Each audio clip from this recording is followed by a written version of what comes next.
Hello and welcome to the Citi Newsroom on Citi TV. We are also live on DSTV channel 363. My name is Frema Adunyame. And my name is Tuffour Boateng. Coming up. Principal of Accra School of Hygiene forced to reverse eviction notice after demonstrating students held him hostage for close to 2 hours. Based on the statements you raised in the letter, we are going to suspend your leaving the hostel for now. A day after the launch of its manifesto, NDC Vice Presidential candidate Professor Nana Jane Opoku-Agyeman is confident the policy statement will catapult the NDC to win power in the upcoming general elections. It is a manifesto that has come from all of us. It has something for everyone, and unlike other manifestos that maybe even we have done in the past or others, this one was different. Still in the news, Automobile Dealers Union of Ghana expresses joy at former President John Mahama's pronouncement to scrap the law banning the importation of salvage vehicles. What the ex-president is saying about bringing all the home use cars back to Ghana, the accident cars, he says a good idea he's bringing. We can even vote for him about saying that. Meanwhile, government says the NDC cannot be trusted to execute the lofty promises contained in its manifesto. The question of manifestos and promises must be looked at very simply from the credibility of the promises that have been made. The credibility. And then secondly, the how. And later, West African Examinations Council defends the integrity of the just-ended WAEC, which was characterized by some infractions. And for each paper, there were several versions on social media, and these questions were not genuine.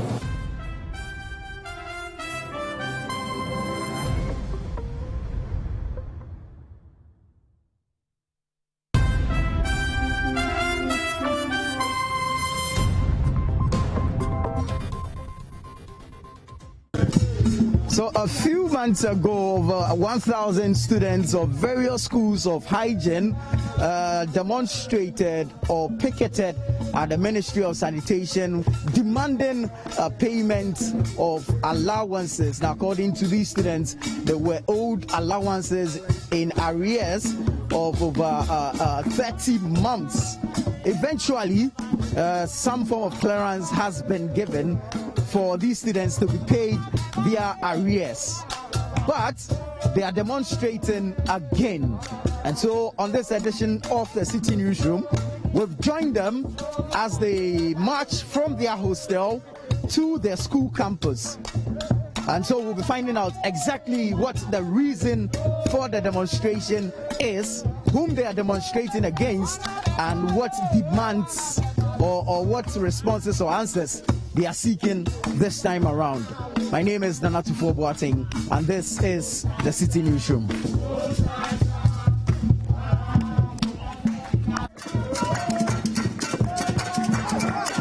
How do you respond to this? Today we are expecting them to leave campus. That is what we can do. We are expecting them to leave campus. So if they are here doing this thing, I don't know what they are doing again. And that is what they are protesting, that they received a letter from you asking them to leave campus. Yes, that is the only thing we can do for now. Because we are afraid that we don't have anything to do again. Is this in line with the academic calendar you ran for them? Even it has gone beyond that. We try to accommodate them. We try to accommodate them so that, because from the ministry we said we have to negotiate with them. We negotiated at the last minute. What do we do again? Quick 30th. 30th September. I think you've heard what the president has given, the directive that the president has given. Now, continuing students have to come to school. Continuing students. So we managed to negotiate with them that they should write the date. So from yesterday to Fridays, that they have to write the end of semester exam. They proposed that date, and we have agreed. So they are left with what? First aid also to do. So we arranged that last week, Thursday and Friday, they should do first aid, which they did. We called first aid from St. John's Ambulance. They came here and did the first aid with them. Just yesterday, they have to start the end of semester exam. Then they brought another letter that they are suspending the end of semester exam again. What should we do again? What becomes of them now? What happens to the academic year, the entire plan you have for them? Well, you see, these people are adults. They are adults. They know what they are doing. We don't know for them. We want them to finish the academic and go home. But if they are doing all these things and what they are demanding is beyond the school. What can we do? We cannot do anything again. And obviously frustrated acting principal trying to make his way out of the school premises, but the students insist on not granting him access out of the premises until he receives their petition. And so we can see the back and forth in what can best be described as a cat and mouse game between the students and their acting principal. Now he's been stopped from using his official vehicle. He makes an attempt to sit in a saloon car to leave the premises. Once again, he's blocked by the students. This time around, they have sat on the bare ground to block the main access into the school. We see a pickup which has some staff of the administration in there. They make a first attempt to leave the premise, and the students insist on not allowing them access out. They go back, they park. We see them trying again, failing on their second attempt as well. You are not moving this car. None of the three cars are moving. No two-car is moving here. You have to go back. Yes. Even the clearance indicates 137. Of which the school must fight for it and make sure that the number tallies plus that 1,948.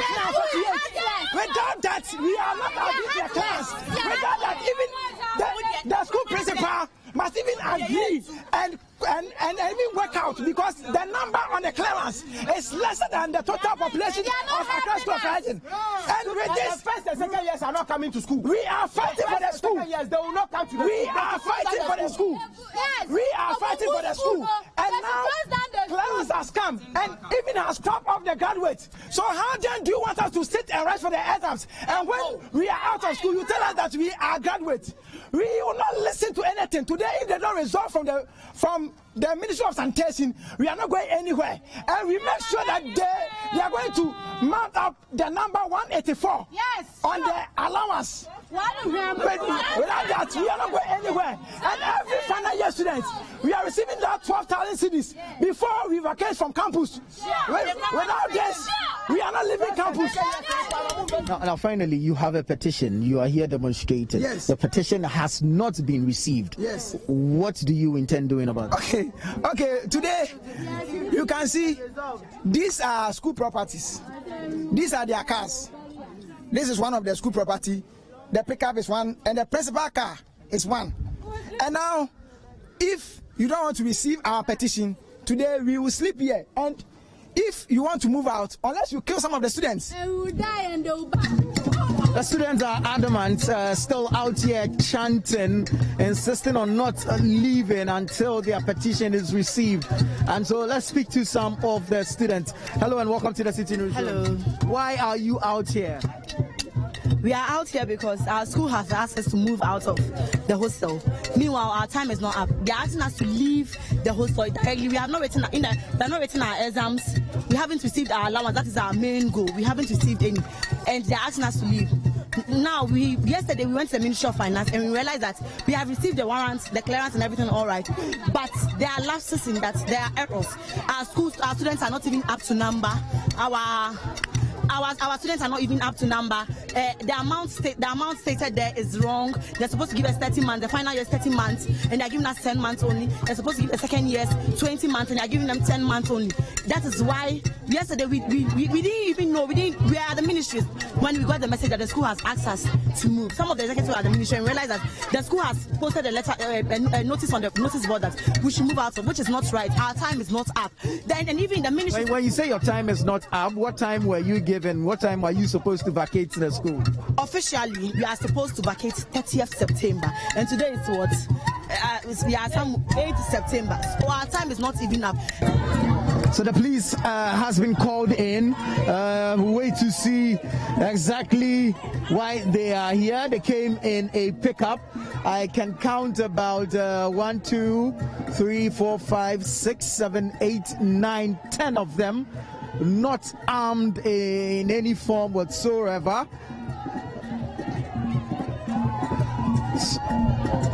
So they're making their way to their administration. But wait to see if they are able to escort their principal out of the campus or not, and what will happen should the students insist on not letting the principal leave. After some time of staying in his office with the police, the principal has now stepped down, and it looks like he's finally here to engage the students. And so we're going to find out what he has to say to the students and what they also have to say to him. Sunday they were supposed to come to disinfect the hostel and the school, but because of your presence, it has been pushed to this week Saturday, by which time you will leave according to the timetable. But by changing your decision again and serving up with this letter this morning, it has come as a surprise to us as management, all the things stated in the letter, because we are not aware.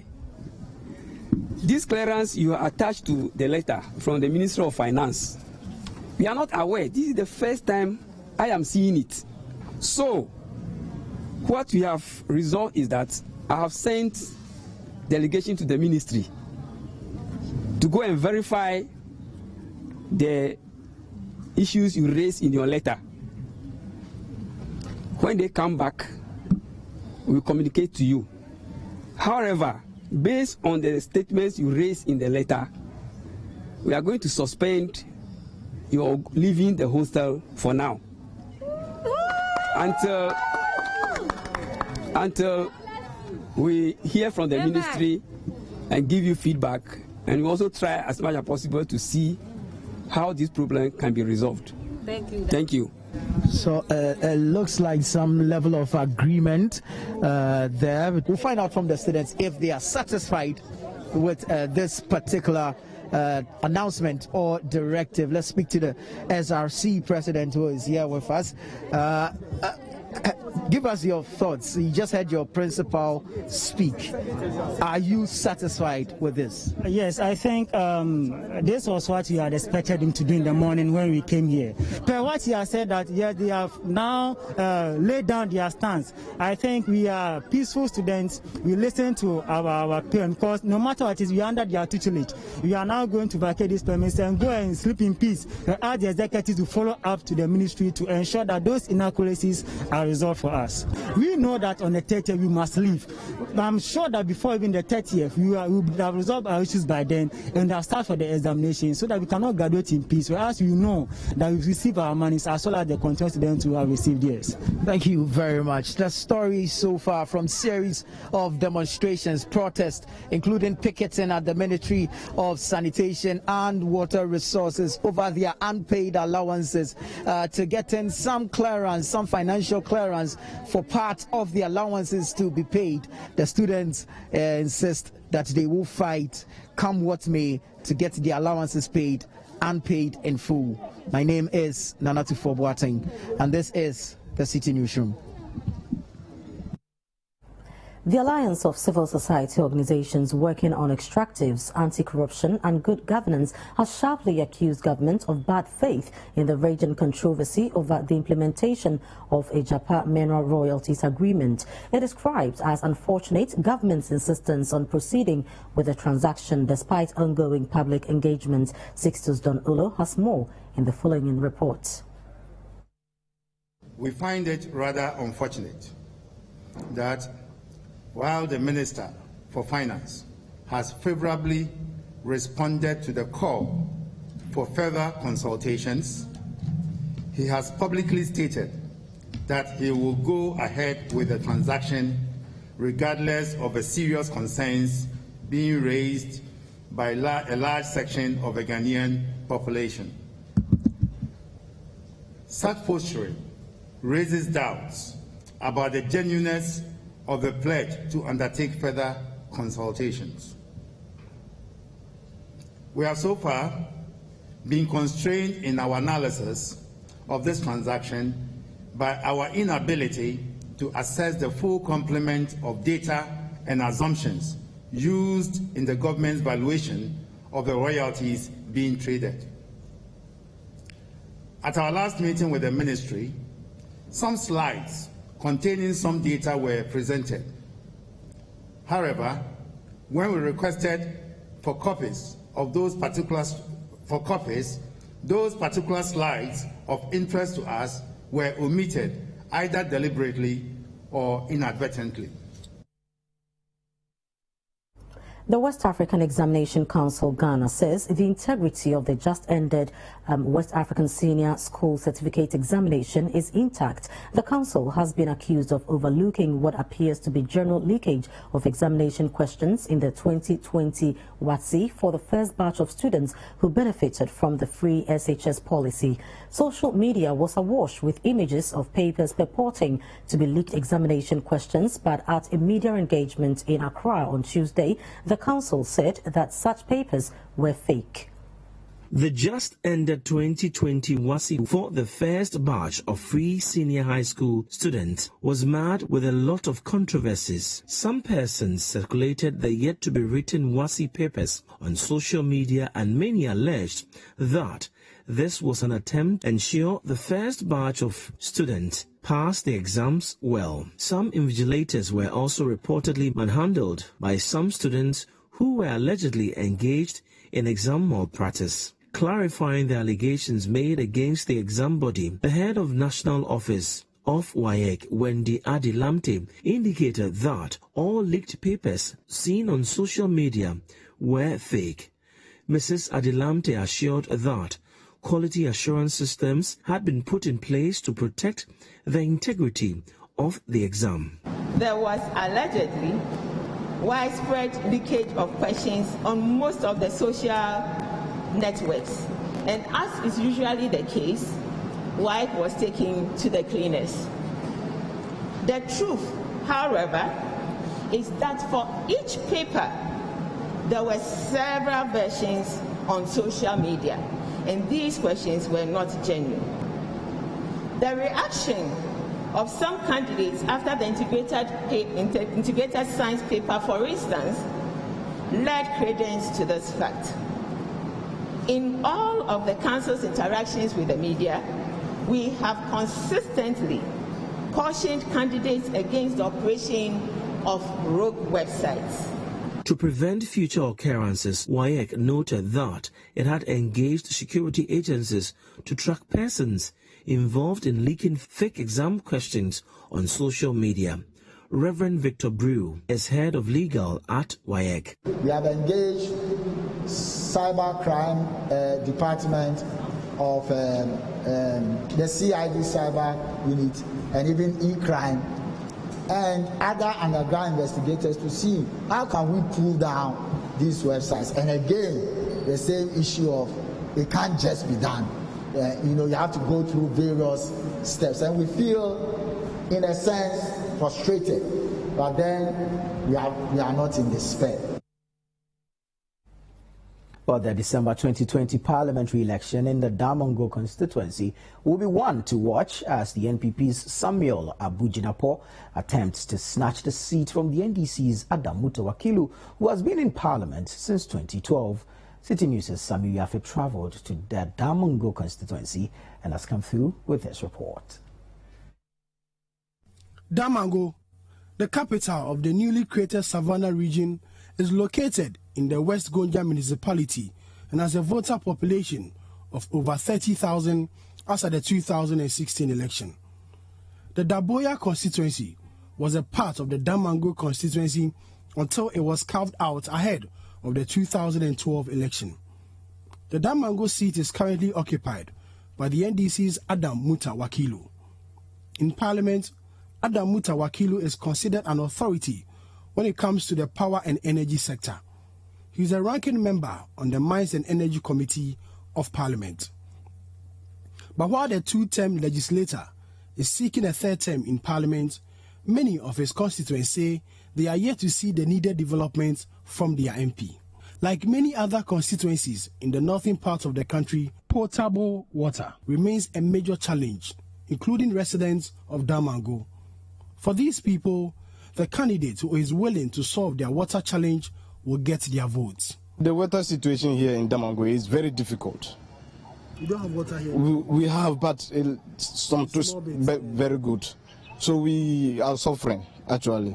So the Damango, actually, I don't know what to say, but actually we have a problem with the water. We are willing and we are begging the government, any government that will come into power, and give us suitable water for us to use. In fact, we are suffering. And we are suffering for the water. You see, sometimes it's been a while, like a month, and it's even a month that we don't even observe one single rain here. So due to that, we are suffering. The boreholes in town, they said they will, repair them, but we didn't see any improvement. So we are suffering. The single one we are using, even the SHS, you will see them suffering. There is no water. They will be going around in the houses looking for water. Meanwhile, the indigents of the people are not even having water to use, talk less of the students. The Damango constituency has many communities within it. These include Busumu, Narabanga, Brofo, Yipala, Nabori, Simpani, just to mention a few. The people of Damango are predominantly Gonjes, with few minority tribes like the Dagatis, Brusis, Fafres, and Bimobes. In 2012, Adamuta Wakilu won the seat with some 9,000 votes against the MPP's Albert Kasim Diwura, who managed to pull some 7,000 votes. The 2016 election was a repetition of the 2012 election, as Adamuta Wakilu came up once again against the MPP's Albert Kasim Diwura. This time round, Adamuta Wakilu managed to retain the seat with some 10,000 votes. This year, however, Adamuta Wakilu is going up against a new face, the current Deputy Chief of Staff at the Office of the President, Samuel Abu Jinapor. Though this will be his first attempt at entering Parliament, these residents here say Abu Jinapor has showed good faith by embarking on a number of development projects in the constituency. What I want to believe is that if you are looking for a position and you have the resources, you can decide to keep the resources, go to the people, tell them what you are coming to do. If they accept it, they will vote for you. And if I have the resources and I think I can bring the resources to develop where I am looking for the position, I think there's nothing wrong with that. So I think Lawyer Abu Jinapor is not because he has all the resources, but it's because he has the feeling for the people. And that's why he's bringing all those things here. Yeah. He's the first parliamentary aspirant in the whole Gonja land. I'm using all the constituencies under Gonja to use his pocket money to set not one, not two, not three, but 6 classroom blocks, at least pavilions, for communities that do not have schools. Use his money to pay for teachers. Use his money to pay for candidates to attend extra classes. And there are a lot of these projects that are scattered around. So it's left on the people of Damango to know who will be the best parliamentarian for them. He's not a pushover. Yeah, I get you. Gallus is not a pushover. But as I'm speaking, if elections were held today, today that you are interviewing me, I tell you, mark it on the wall, Gallus will lose the election. I've done a lot. And I can't even mention all, but I can mention some few things that Abu Jinapor have did, which will make me vote for Lawyer Abu Jinapor. Mention some of them. Actually, most of our youth have been employed through Abu Jinapor. And more to the point, some of our entire villages around Damango constituency have been benefiting through Lawyer Abu Jinapor. Most of my community, I live in that village, but I live at Nabori community. As I'm talking now, we were having problem for going in our village, our school. There were some village near us, some school. We were 14 going to the school, but through him, he provided us a motorcade which is carrying our student to the near village, and it will bring us back. Supporters of the NDC in Damango, however, think otherwise. To them, the incumbent MP, Adam Mutawakilu, popularly known as Galus, is tried and tested and deserves a third term in office. We have to go back to Galus because Galus has done a lot. Yes. And so we have to pick him back. What has Galus done? He has done a lot, as I'm even saying. Government work with the MP.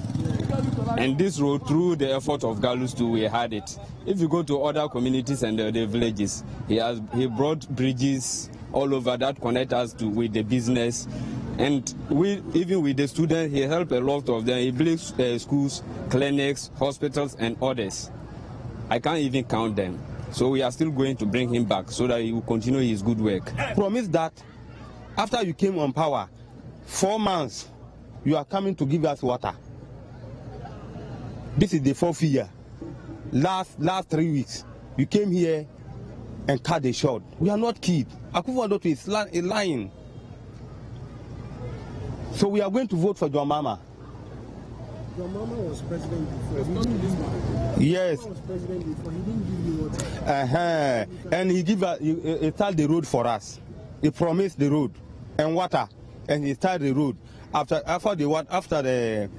the water too, he went to Entereso and put the machines there and pull the water out. Entereso having water, Nyanworpe Junction. This year, Akufo-Addo went and tapped the water there and pull it to Yape. Tap the water from Entereso and pull it to Yape and put one tank there. So before they are coming here, he went and stand there by the tank and they snap picture, and they brought the picture at our tank park here and cut the short. And if you want to see the truth, if you want to cut a short, make sure that the workers are they are on the work before you cut short there. Not that you just come to town park and cut short. It's not like that. We need water. We need the truth. We need the truth. If you are doing something which is not good, let people say it's not good. And if it is good, let them know that it's good. Since Akufo-Addo came in power, we haven't seen any development in Damango. So currently we are waiting for John to the election day, then we can vote John into power. For Galus, he has no problem. He has no problem. He has been doing what we needed him to do. But so Abu has brought a number of things to here. Actually, we haven't seen anything. He only talk about improving the toilet facilities, which he has done maybe small, and he also talk of water, which we are not seeing. He talk of doing the roads, the small road linking to the town, but we are not seeing anything like that. You're still watching the Citi Newsroom on Citi TV. Still to come, a day after its launch of its manifesto, NDC Vice Presidential candidate Professor Nana Jane Opoku-Agyeman is confident the policy statement will catapult the NDC to win power in the upcoming general elections. This and several others coming up after this break. Do stay.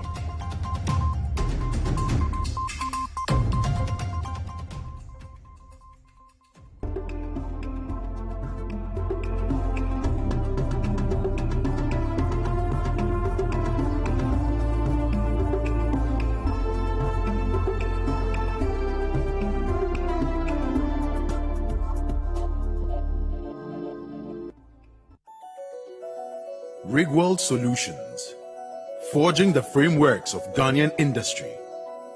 Engineering solutions from the heart of Takrade, Kejebil. At Rigworld Solutions, we manufacture industrial bolts and nuts, fasteners, hoses and fittings for the extractive and petrochemical industries. World-class products with local expertise. Locate our factory in Kejebil of the Takrade Takwa Road. Call 0302 949917 or 0540 107504. Email enquiries@rigworldsolutions.com.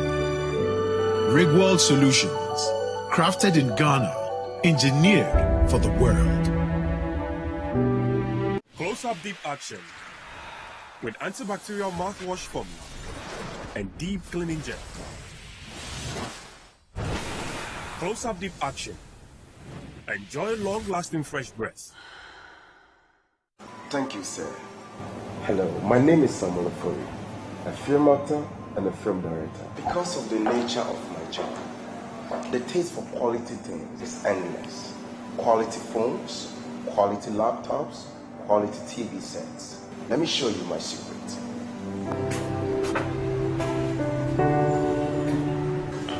Here is Franco Trading Enterprise. My secret for quality laptops, quality phones, quality TV sets, accessories, come on, external hard drive, pen drive, name it. For bulk purchase and retails, come to Franco Trading Enterprise. They'll reduce the price for you. Franco Trading Enterprise. Home quality.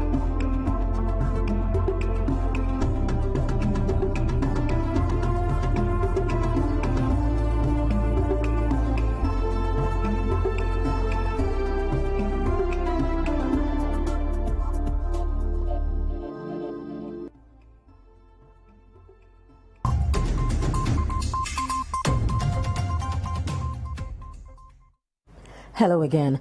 Opinions have been pouring in after the National Democratic Congress launched its manifesto on Monday, titled The People's Manifesto, Jobs, Prosperity and More. The policy document is said to have been inspired by the desires of the average Ghanaian. To tell us more about what this manifesto contains, I have been joined by Head of Research at Citi FM and Citi TV, Nathan Cloud. Nathan, welcome to the Citi Newsroom. Thank you very much for having me. So give us the highlights of the NDC manifesto. Well, it's a very interesting document, about 127 or so pages, but several things do stand out. I mean, if I go through it, the first big one is the big push, the $10 billion infrastructure drive that former President Mahama mentioned in that manifesto. They want to go on a mad drive to improve the country in terms of infrastructure, build hospitals, roads, and several other things. There's the Jumapa policy that they want to implement. So across a 4-year plan, should they get elected into power, the NDC wants to create 250,000 jobs each year. Cumulatively, that's 1 million jobs across a period of 2021 to 2025. They've also mentioned that if you are a woman who's just giving birth and you work, you'll be giving a 4-month maternity leave, and that has resonated with a lot of people who work. There's also the Okada thing that generated a lot of controversy in the days leading up to it. The president has stated, or the former president has stated, and it's there in their manifesto, that they will regulate and legalize the Okada business. And there's also 50% off tuition for all tertiary students for the 2020-2021 academic year, which starts in January. Plus, it's also been stated clearly that they will be scrapping the double track system that's currently in existence. That, of course, happens in the senior high school. So if you go through the manifesto, those are some of the big things that kind of jump out at you and they grab your attention. Now, you know that in 2016, the NPP was driving their whole campaign with the free SHS. This time around, they are campaigning for continuity. I mean, which is in order, absolutely, and all that. Do we have one outstanding policy from the NDC's manifesto that is likely to drive the whole campaign, or is it a mixture of a lot of things? I think it's a mix of a lot of things, because some of the sectors have people who are interested. I'll give you an example. Those who are interested in, for example, cars and assembling cars and importing cars. There's a part of the manifesto that says that should the NDC come to power, they would want to scrap the law that is banning the importation of salvage cars. Now you have the people in that constituency, that group, also getting excited. If you look at, for example, the parents who are not happy with the double track and they are hearing that it will be scrapped, there's also that as well.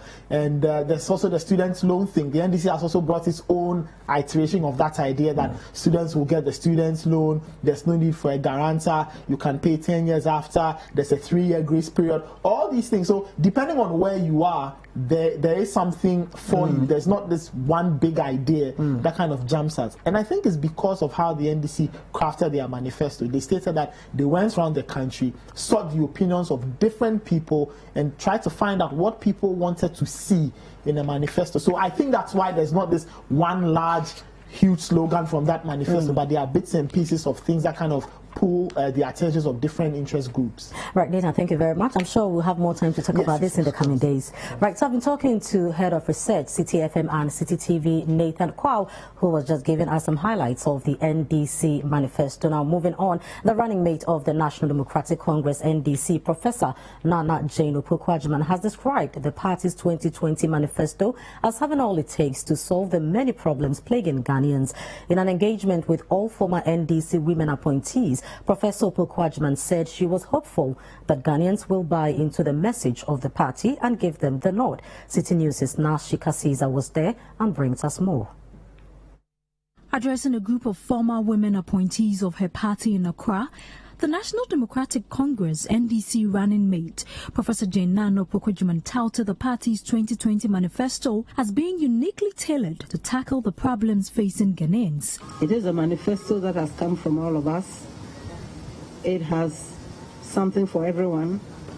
And unlike other manifestos that maybe even we have done in the past or others, or that has become the standard for doing a manifesto, this one was different. And the decision was advisedly taken. We just posed the question at the very, very beginning. Who do you do a manifesto for? For whose sake are you doing this? And as a social democratic party, we know that the people matter. So if you are taking this big step, then you need to ask yourself, where are they in this whole process? Of course, you can't put all of us in what room will hold us and say that we are doing a people's manifesto, but you can go around. And so the initial process was quite interesting. A former Attorney General under the erstwhile Mahama administration, Betty Mold-Dusu, has chided both the NDC and the NPP-led governments for failing to pass the Affirmative Action Bill despite several promises. When it comes to gender, I cannot even talk for my party on that. When I was Attorney General, I introduced an amendment to the interstate succession law. We introduced the bill on the spousal rights, the rights of spouses on the dissolution of marriage. In 2010, it is now 2020. Neither party was able to push it forward, mainly because it was what? A gender bill. The same has been seen of the Affirmative Action Bill that you asked. Madam Betty Mould also said Ghanaians had seen that under the previous administration, the country fared better. Therefore, they would vote massively for the NDC to gain power. We have seen the difference when we talk about development in democracy. We have seen the difference when we talk about development, even in my area, legal jurisprudence. We have seen the difference when we talk about democracy in education as well. We are not only looking at just the senior high schools, and even when I was Minister of Education, as far back as 2011, we had been tasked to find our way forward to actually implement a progressive way forward for free senior high school.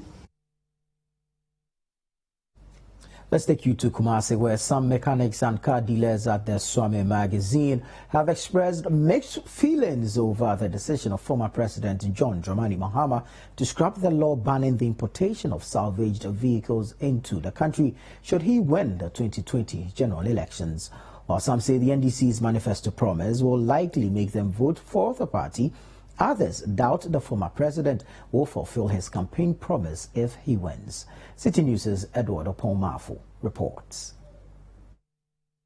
The National Democratic Congress, NDC, in its 2020 manifesto promised that it will withdraw the law that bans the importation of salvaged vehicles, which is set to take effect in November this year. Speaking at the party's manifesto launch, the party's flag bearer, John Dramani Mahama, also indicated that the NDC will scrap the import duty on salvaged vehicles. Following this promise, some mechanics, welders, and car dealers, among others, at the Swami magazine, have expressed their views over the decision. They say banning the importation of salvaged vehicles will negatively affect them. While some say it will influence their decision to vote for the NDC, others want the current government to reconsider the decision to ban its importation. We, the dealers in Kumasi here right now, we can get the car, we can get a pass and sell to the mechanics and then all the weathers, because if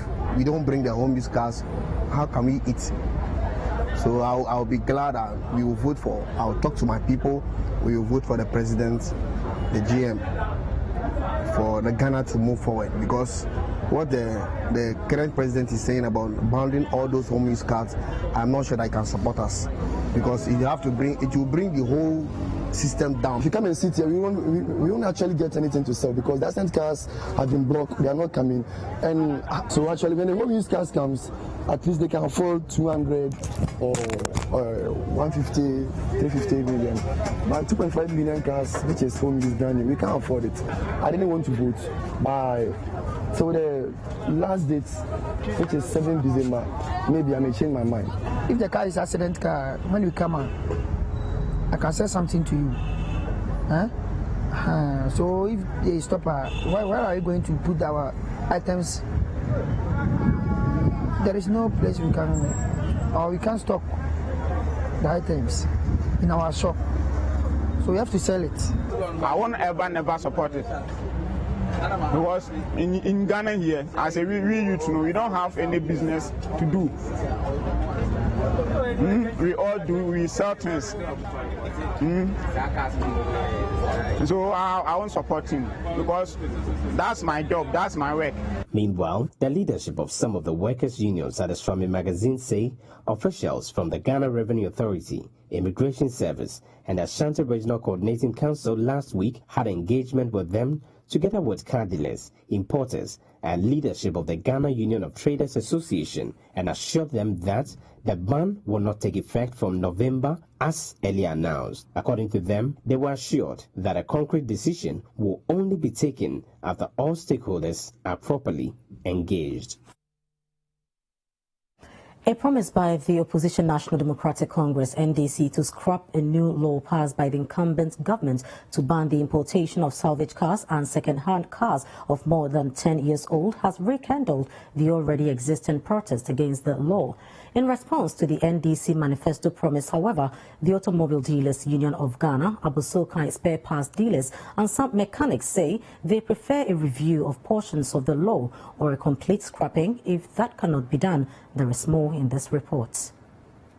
The government launched the Ghana Automotive Development Policy in August 2019 to promote the manufacture of automobiles for both the domestic markets and the West African sub-region. The amendment is part of a bigger plan towards the implementation of the Ghana Automotive Manufacturing Program, which has so far attracted several global car assembly plants into the country. Subsequently, Parliament passed the Customs Amendments Bill 2020 to ban the importation of salvage cars, also known as accident cars, as well as second-hand vehicles of more than 10 years old. According to the Abosokai Spare Parts Dealers Association, government has assured the various stakeholders that it is holding on with the implementation of the law.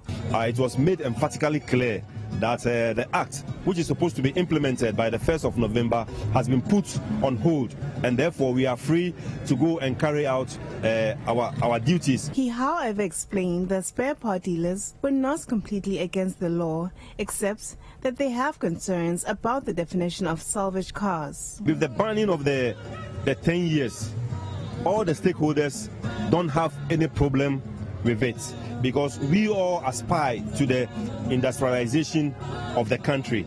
But we had issues, to do with the definition of the salvage, because we were saying that if a car is involved in an accident and the accident is minor, maybe the bumper is damaged or the fender is damaged or some headlight is damaged, those vehicles should be allowed to be brought in. Former President and 2020 flag bearer of the NDC, John Mahama, has fueled a new debate following a pledge to scrap the law during the launch of his party's manifesto on Monday, September 7th. The Automobile Dealers Union of Ghana says if the incumbent government does not address its concerns with the law, they will support the NDC's pledge to scrap it completely. We are asking government, the area that we have identified should be scrapped out. But there's no way that we can, get our concerns addressed. Last night that we heard former President Mahama also made his address. When he read the manifesto, he said that if he's given another opportunity to address that issue we are talking about, because you know there are more than 5 million people involved in this industry. So if you say you are going to implement this law, you are going to cut us off. These 5 million people are going to be rendered jobless when it is implemented. So how do you consider the people after the collapse of their business to go? You're still watching the Citi Newsroom on Citi TV. When we come back, ruling NPP accuses opposition NDC of making lofty promises that they cannot be trusted to execute. We'll bring you the details shortly. Don't go away.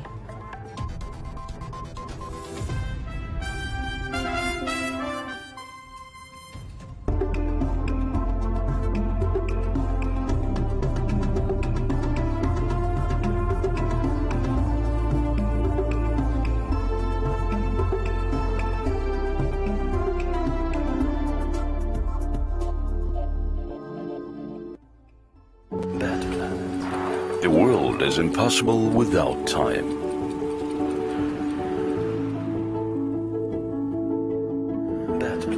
Time is endless motion.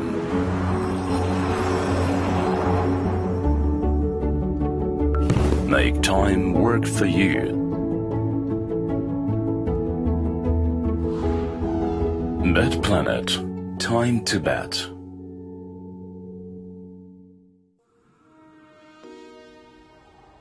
It's not long ago that things were normal. Good friends could meet for a good drink and share good times. And then everything changed. And our bars, the center of our communities, all closed, sending us all indoors. But now, things are changing.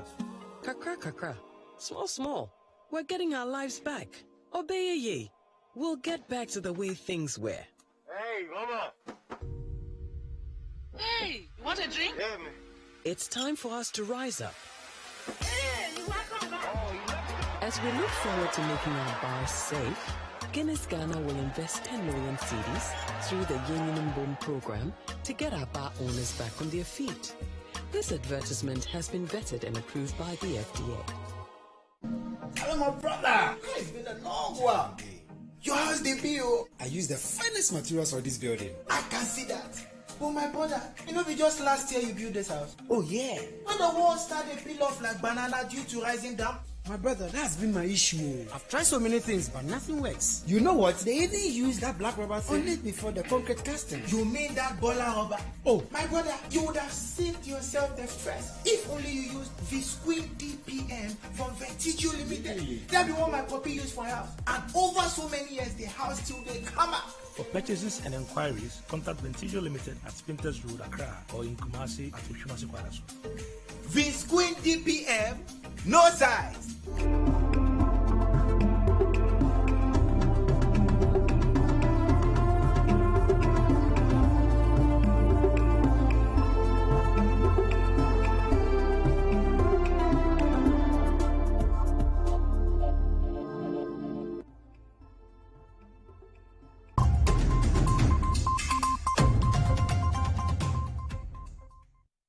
You're welcome back. Let's bring you some more stories. The Information Minister, Kojo Nkrumah, has cast doubt on the credibility of the flag bearer of the opposition National Democratic Congress to fulfill his manifesto promises ahead of the 2020 general elections. According to him, the track record of former President John Mahama in managing the country while he was president is something that can be questioned. His comments come a day after the main opposition party launched its 2020 manifesto. Citi News' Ashanti regional correspondent Hafiz Tijani reports. The main opposition party launched its manifesto ahead of the December polls with promises including absolving 50% of fees of tertiary students and also legalizing commercial motorcycle operations, popularly called Okada. Mr. Opon Nkrumah, who spoke to journalists at the minister's press briefing in Kumasi, urged Ghanaians to make their decisions based on the credibility of the track records of both parties. The question of manifestos and promises must be looked at very simply from two perspectives. First of all, the credibility of the promises that are being made. The credibility. And then secondly, the how. So in looking at the credibility of the promises they are making, one ought to first look at their track record. If you have a leader who from 2008 through to 2012 opposed the state providing free education for people at the senior high school level consistently. It won't work. If we would have worked, Kwame Nkrumah would have done it. If it would have worked, it would take 20 years to come on, etc. And today, you have the same person say that, first of all, he now believes in it and will now make tertiary education 50% free. You have an opportunity to ask yourself whether or not it sounds to anybody like a credible promise. He said the new patriotic party-led administration has fulfilled promises it made to Ghanaians prior to the 2016 general elections and can be trusted to deliver on other promises made ahead of the December polls. The National Identification Authority has assured applicants who are yet to receive their Ghana cards to be patient as the issuance of the cards will continue to Friday, September 11, even though the mop-up registration ends on Tuesday.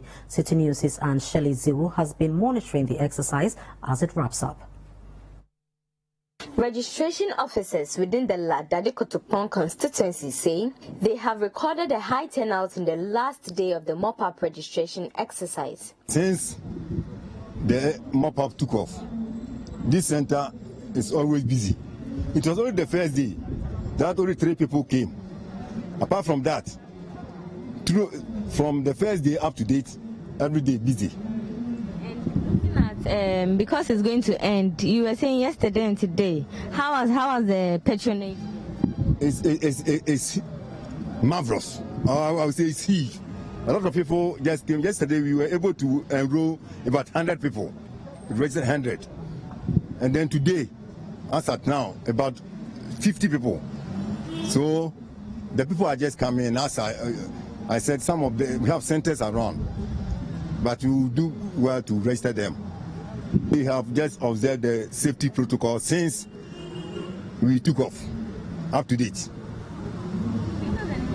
The mop-up exercise, which started on Monday, August 24, has been recording a low turnout. But the NIA say they are confident of hitting their target of registering 1 million applicants. Head of Corporate Affairs at the authority, Francis Pamdetti, has assured applicants who are yet to receive their cards that the issuance of the cards will continue to Friday, September 11. NIA is happy with the turnout so far. We have registered about 900,000 people in the Greater Accra region, and by close of day, we are likely to hit a target of 1 million applicants registering. Those who haven't received their cards yet will be given the opportunity to do so after the exercise ends. Card issuance will continue till Friday, the 11th of September. One of the social interventions created to financially support the aged is the Livelihood Empowerment Against Poverty program. Though the NPP and NDC highlighted the intervention in their manifestos, some beneficiaries are asking for an increase in what they receive every 2 months. They argue that receiving 64 cedis every 2 months in grant is not sufficient and must be increased. Citi News' Philip Ni Latte has more.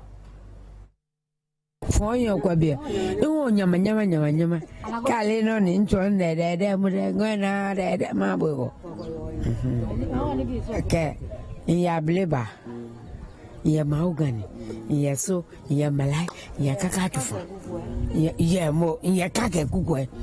That they say, Jemma, Copoto, Jebel, Yama, maybe Fenco. Ellen Quay is a trader and one of the many beneficiaries of the Livelihood Empowerment Program, LEAP. Though she's happy with her trade, she can't say same when it comes to the funds she receives as a LEAP beneficiary from government. She wishes the amount could be increased to cushion her and other beneficiaries.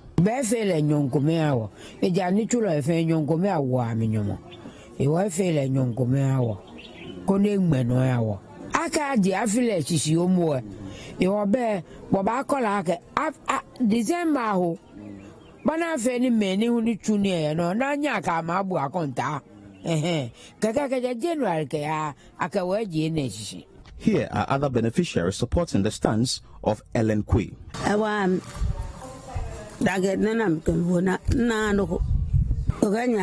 This is the two now. Last one was 54, 55. She want money back. And this is where we part company. You've been watching the Citi Newsroom on Citi TV. Don't forget that our website, citinewsroom.com, has more news updates.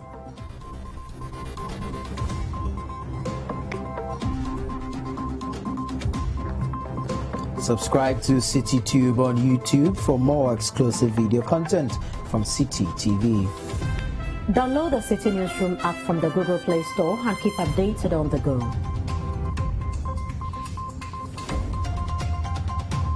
You can also watch Citi TV on DSTV channel 363 and on GoTV channel 182. My name is Frema Adunyame. And mine is Tuffour Boateng. Many thanks for watching.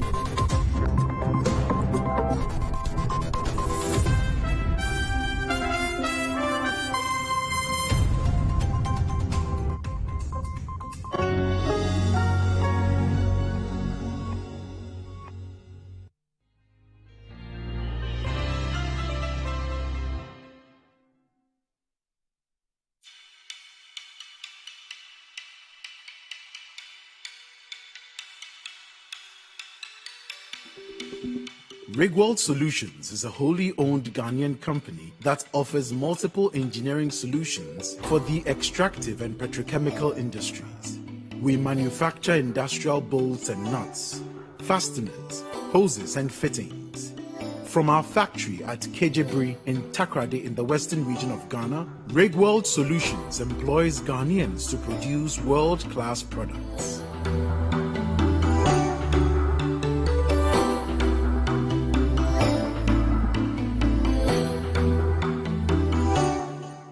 With cutting-edge technology, all products are manufactured to ensure the strictest adherence to customer specifications. The threading, cutting, chamfering, and stamping of the bars are modeled around the ISO 9001 global standard. Safety is at the heart of every production process at Rigworld Solutions.